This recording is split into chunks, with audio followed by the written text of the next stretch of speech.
Before we dive into the chaos, make sure to hit that subscribe button now. If you love Battlefield content, tactical breakdowns, and those epic moments, you're in the right place. More is coming, and you don't want to miss it. Battlefield 6 Open Beta has arrived, and it's been a wild ride. During the first weekend, the player peak reached 500,000 players on Steam. 500,000 boots pounding the ground, stress testing the game and pushing the servers to their limits. This proves that the hype is real. Right from the first second it felt like Battlefield. Truly Battlefield. Gunplay is solid, sound design is immersive, and most importantly, flanking is heavily rewarded. If you time your moves right and pick your routes carefully, you get major rewards for outsmarting the enemy.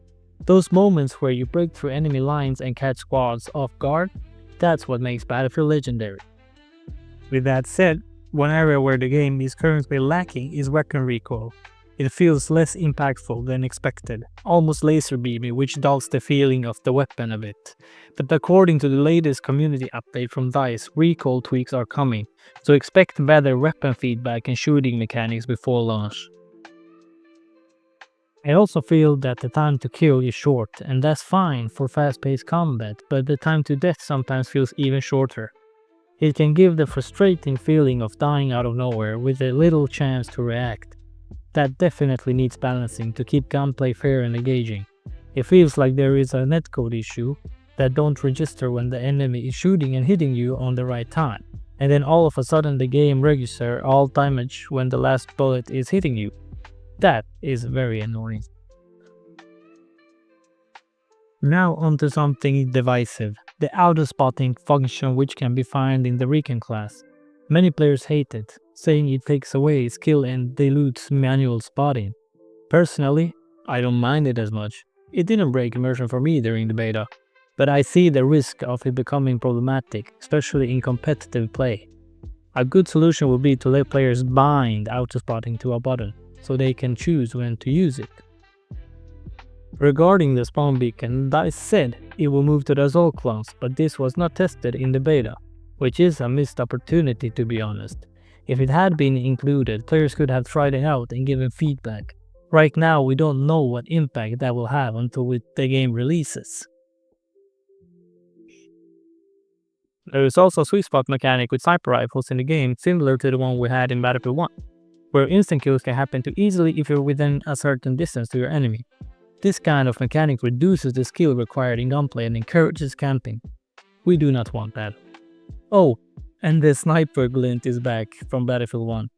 I'm playing Liberation Peak with my sunglasses on because of the sniper glimpse. I know they will be toning it down a bit, but hey, I had to address it now. Let's talk about the matchmaking. And the matchmaking in every Battlefield game right now is rough. I found myself on the same map 4 or 5 times in a row. That's not the Battlefield experience I want, but that's actually the reason we need a proper server browser with official servers included. It would even make it easier for different communities in Battlefield to join each other, even if there is more than 4 players that want to play together. Variety is a spice and key of this franchise. And with player numbers expected to skyrocket beyond this beta, there's one more critical piece: a strong anti-cheat system. There were actually 330,000 cheaters that got blocked by the anti-cheat in Battlefield 6, which shows that the system somewhat works. We must keep playing the Battlefield and every other game fair.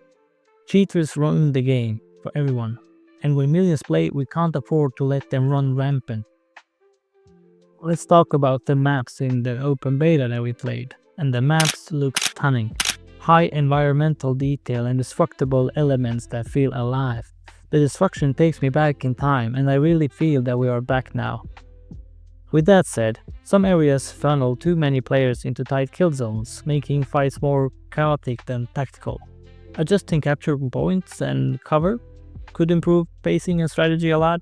If I remember correctly, that's what the Battlefield Studios is planning on doing. In this open beta that we got to play this weekend, we played maps that were all close to mid-range combat. And beyond that, I really hope that we get bigger maps at launch. Maps that give us that classic Battlefield sandbox feeling. Operation Firestorm in Newark Valley is said to be two of the bigger maps in Battlefield 6 on launch, and I hope we get that sandbox feeling we crave. Wide open spaces where vehicles, infantry, and air units mix dynamically in unpredictable battles. That's the Battlefield we remember, and what this game needs to capture to truly stand out. Performance-wise, the beta held up well. Sure, there were some usual beta bugs that's always there, but with this many players, that's impressive. Optimization will be critical going forward, especially for massive battles where every millisecond counts. And just in case if you missed out this fun thing, you can actually hang on to a moving tank, but only if the tank is full. That means a full tank can carry 2 extra players on the outside, creating some neat teamwork opportunities while riding onto or to an objective. There is also an addition to this game that's a downside that's in the settings menu, and that's actually the 180-degree turn that feels very off and very odd. It feels too fast and unbalanced.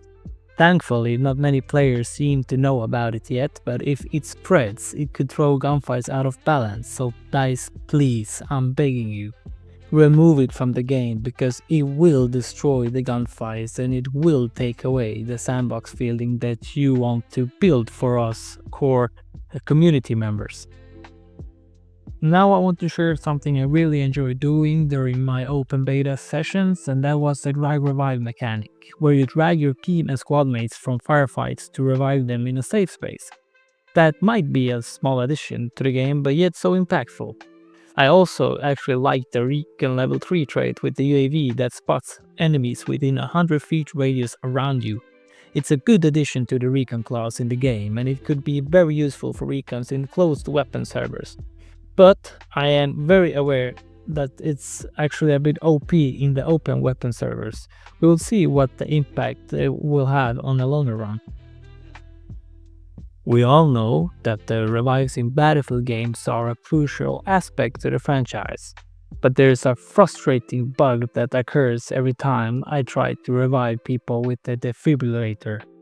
The revive didn't register. It felt like there was a tiny activation zone that I have to be perfectly inside of for the revive to count. That can mean the difference between saving a life or losing a teammate in the heat of battle. Definitely something that needs fixing, but I'm sure the DICE are already looking into it because there were many players among social media that have already addressed this.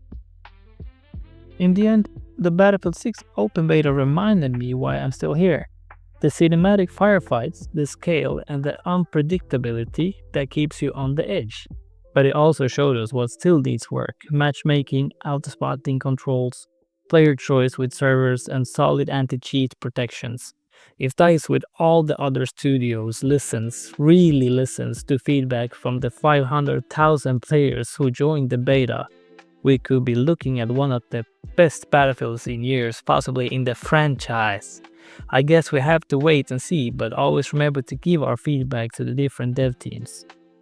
That's all for the video. Make sure to drop your feedback in the comment section below, and I'll see you on the battlefield.